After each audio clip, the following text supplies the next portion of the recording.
Thanks for tuning in today. I'm Dr. Nick, the Incrementalist. Join me as I seek out the small incremental changes being applied in other industries that we can learn from and that can be applied in healthcare. Can these changes bring immediate value, but also add up to the big improvements and revolution we need in healthcare? Come along with me to explore the possibilities. My innovative guests from around the globe have used small incremental improvements to achieve their moonshot. And today I'm delighted to be welcoming John Fryer. He is the Chief Revenue Officer for Lumeris, or Lumeris, I think, as they say in the United States. But everybody that knows me says I mispronounce all the words. So I'm just going to say I mispronounced that one as well. John, thanks for joining me. It's great to be here today, Dr. Nick. So if you would, tell us a little bit about your background and how you arrived at this point in your career and, some of the highlights that contributed to this point in terms of the innovation and some of the things that you're doing. Yeah, absolutely. I think I've had a really interesting journey and landed into healthcare really by good fortune. So intended to come out of undergraduate education and enter the finance world, and was fortunate to meet a great innovator in the healthcare space, and Neil Patterson, and he encouraged me to really think about the impact that I could have and the impact of change within healthcare. And so I ended up landing at Cerner Corporation, now Oracle Health, spent a couple of years there, and then went back into more of the finance side of the healthcare landscape, and joined a consulting firm and spent a number of years working with health systems and provider organizations across the country, and really paying attention to the changes in technology, the changes in digital and the landscape. And as larger new entrants continued to seek to work with these entrenched kind of stakeholders, I really made it my practice to figure out how these participants in the market could work with large technology companies to accelerate their adoption of technology. And really that's kind of where I found value-based care. And as the payment models continued to evolve, coming out of CMS in particular in the Medicare population, and we've all heard for a number of years how the Medicare Trust Fund is running out of money, and we've got to come up with a new model to be able to create sustainable healthcare. And that's really where I found my niche in the healthcare space, in combining this transformation around technology and digital with these value-based payment models and value-based care models. And the rest is kind of history. Been with Lumeris for the last 6.5 years now. It's been a really exciting journey with our partners, and looking forward to seeing where the value-based care market is going kind of moving forward. So I before we jump into that, I think, important to highlight what I would call a critical sort of inflection point. And, most people that have met Neil Patterson know what a influential and passionate individual he was. He brought a tremendous amount to healthcare. It's a great loss to our community, and I think to the organization especially. I'm curious to know, did you arrive before or after the famous pizza memo? I was there during the no kidding. Somebody that was actually days, there. But I was actually at the office.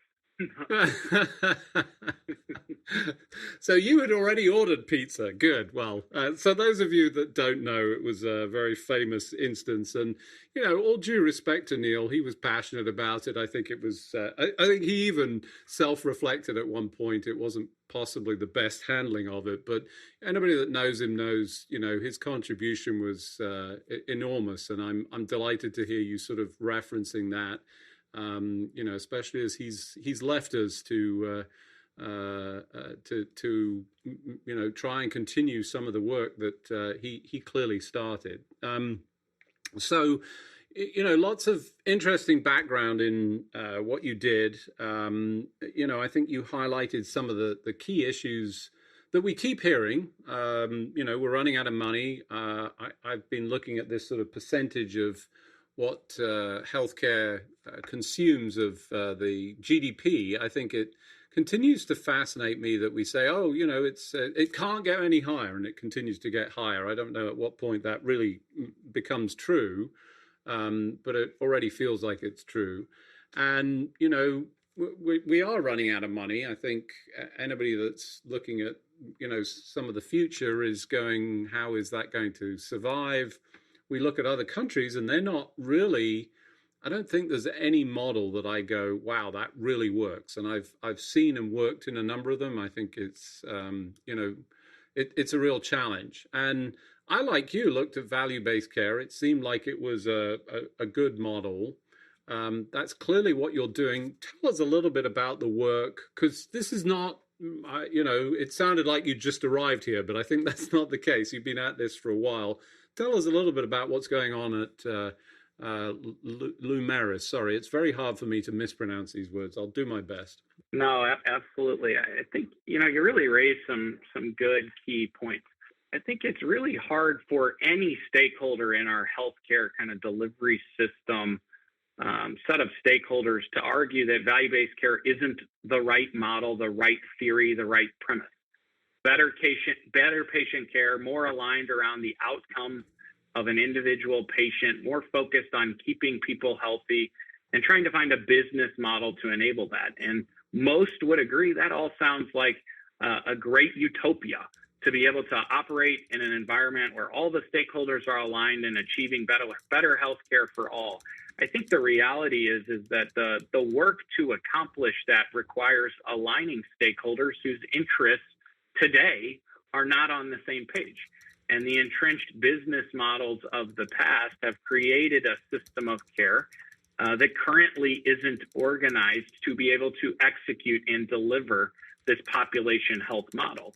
And so the work that's being done today, and really where Lumeris has committed in the marketplace, is moving as many lives as possible into value-based care. And that means moving many big, large, entrenched stakeholders towards this more integrated model where the payers and the providers and the patient are engaged in actually operating in a model together to achieve these improved financial outcomes, but also improved quality outcomes. And it's never a dull moment. There is never a day without challenge and pain. But the end point is getting and reaching a number of lives into that utopia model where everyone's aligned around, high quality care for all. So let's go back to one of the points that you made, because I agree with you, yet there's so many that I must not. And that's the only explanation that I can come up with. We look at this and we go, this is the best model. This makes sense. It aligns all of those things. It brings people together. Yet here we are. I don't know how many years we've been at this, value-based care, that is. I know how many years we've been at healthcare, but value-based care in its current form, certainly a lot of time, and yet it remains stubbornly low, in my opinion, or at least in my understanding, on an adoption standpoint. Why is that? What is going on, and how do we reverse that? Yeah, I think the really biggest challenge into driving the accelerated adoption of value-based care is you've got really entrenched stakeholders and lobbies on both sides of the equation. And those forceful powers in the regulatory and policy world in Washington, D.C., have really failed to come together to collectively agree on what that model is. And so we've nibbled around the edges, and we found opportunities to innovate, and we found unique ways to align local markets. But there hasn't been a big push from a regulatory and a policy perspective, albeit CMS has stated that by 2030, every Medicare and largely every Medicare patient will be in a value-based model of care, which is a good starting point to move the market. But it really is about alignment, and it really is about entrenched stakeholders, and it really is about money at the end of the day, and the haves and the have-nots. And we're seeing that play out very publicly in the press today, between the dynamics of the health systems and the provider community saying they're really struggling to have a sustainable business model, and you're seeing large commercial carriers continue to report billion-dollar profits with their business model, and the two sides are really at odds. And until we can drive alignment, which from a Lumeris standpoint, we're focused on doing at a more local level. Pick an individual market with an individual delivery system or provider network and find the right payer partners that are interested in enabling value-based care, and we'll get to work. But from a macro perspective as to how do we see broader adoption and not just certain markets moving faster than others, I think it is going to require a push from either an industry group, and that could be an employer group, or it could be the government through CMS and CMMI. Yeah, I've got to say, I concur. I like to disagree with people because it makes for a more interesting conversation. But I mean, I think, fundamentally agree that it's this business lobby that essentially refuses to shift off this, I'm going to say, massive pile of cash. I have no other visual than, Donald Duck Scrooge or whatever in his vault with piles of gold going, no, I'm not giving any of this up. And I know that sounds a little bit over the top, but, ultimately you sort of described a little bit of that. But you bring up a really interesting sort of potential group that has a large voting block, and that's the employers, right? They have the capacity. If they could get involved, I mean, it seems like they've just disconnected from this and accepted this continued sort of increase, and yes, this is where we're going, but it should never have been. But do you think that's perhaps one of the pathways to really disrupting this space? I think it potentially is the fastest way to seeing disruption, but I think we've continued to hear that once the employers band together and really push back to say, I am no longer accepting, 8%, 12% increases in my premiums year over year, I think the challenge is it's a rather unconsolidated lobby.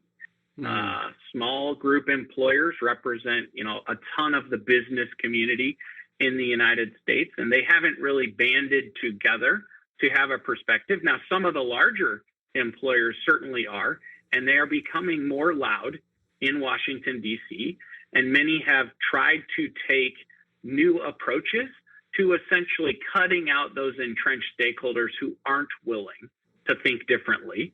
But the reality of what I see on the ground today is, by and large, employers still don't want to restrict the options that their employees have.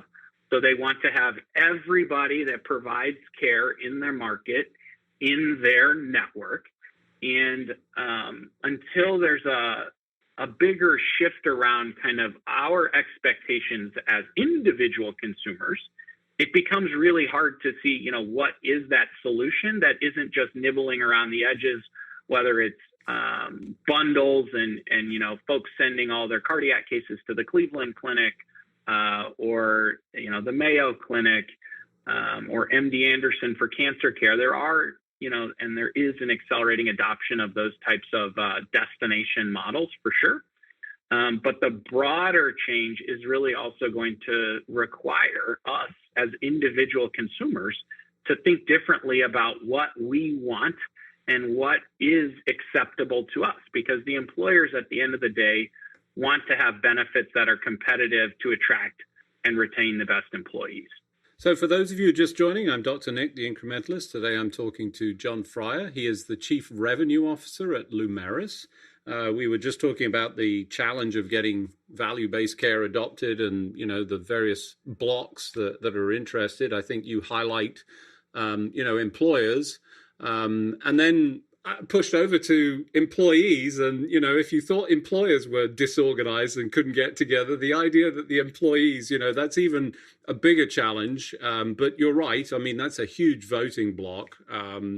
But, let's talk about the other side, which is where you're sort of focused on, which is actually the delivery. And, to be clear, I think one of the things that you will find universally in physician, maybe not universally, I'm sure there are folks that see this perhaps in the specialist areas where they say, I should be in a different bucket. But ultimately, you went into medicine to deliver, excellent care. I think most people go in with that intent, but you get stymied because of the system. I think that's truly the challenge that we face within whatever the system is. And that's especially true at the small practices.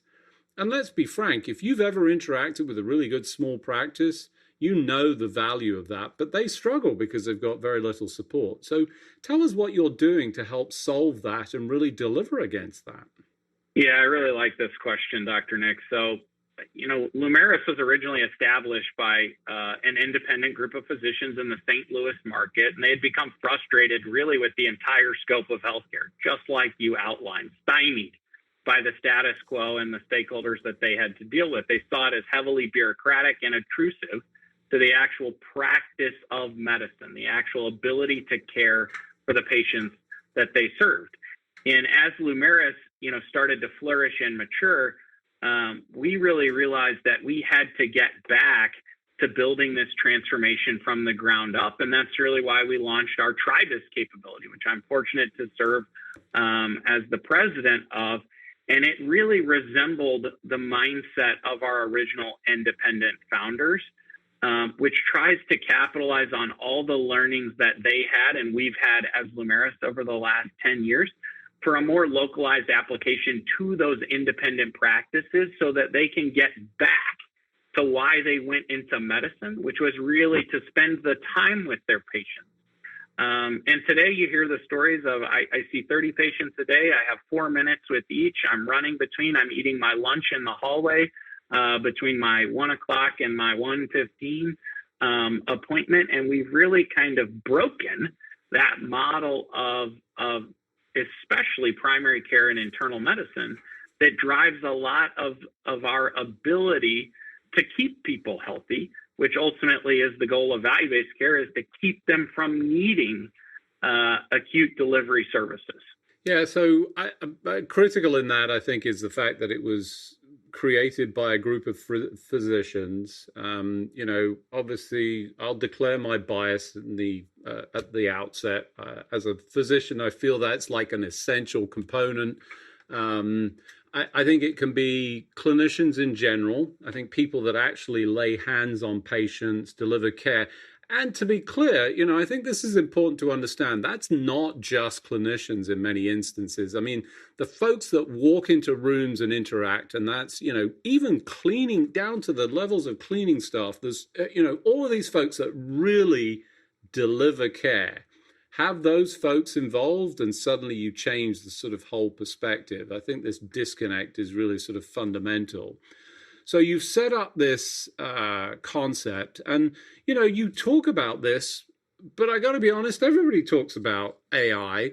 What are you doing, and where's the contribution of this? Because I'm excited about it, but I'm also a little bit suspicious when people say it, because I hear everybody go AI and they're going, and you really. So what are you doing with AI, and what's the contribution there? Yeah, I think you couldn't have hit it on the head better, Dr. Nick. AI is all of a sudden in every single company's investor calls and every single startup's pitch. Everybody is now an artificial intelligence company. And I think the reality and why that is the case is obviously it's a silver shiny object right now, but I do believe we are at a fundamental point of technology change early, very early in that. And it is going to change a lot of what we do. But I think it's made the space very noisy. When we think about, artificial intelligence and our technology tools, it is not something new. AI and rules-based algorithms and learning models have been around for a number of years. And what we're seeing with the accelerated adoption of these large language models and the technology acceleration that has allowed some of this science and data to occur is it's really interesting to look at how that might change our healthcare world. How we're thinking about the impact of AI today is really not much change from 2, 3, 4, 5 years ago. It's about how do we reduce the administrative burden that is placed on all in the healthcare ecosystem. And so when I think about these physicians that we just talked about and how they only have 4 minutes with their patients, the reason why they only have 4 minutes with their patients is we've forced upon them through regulatory and policies and technology adoption to figure out how to use things that were designed not focused on patient care.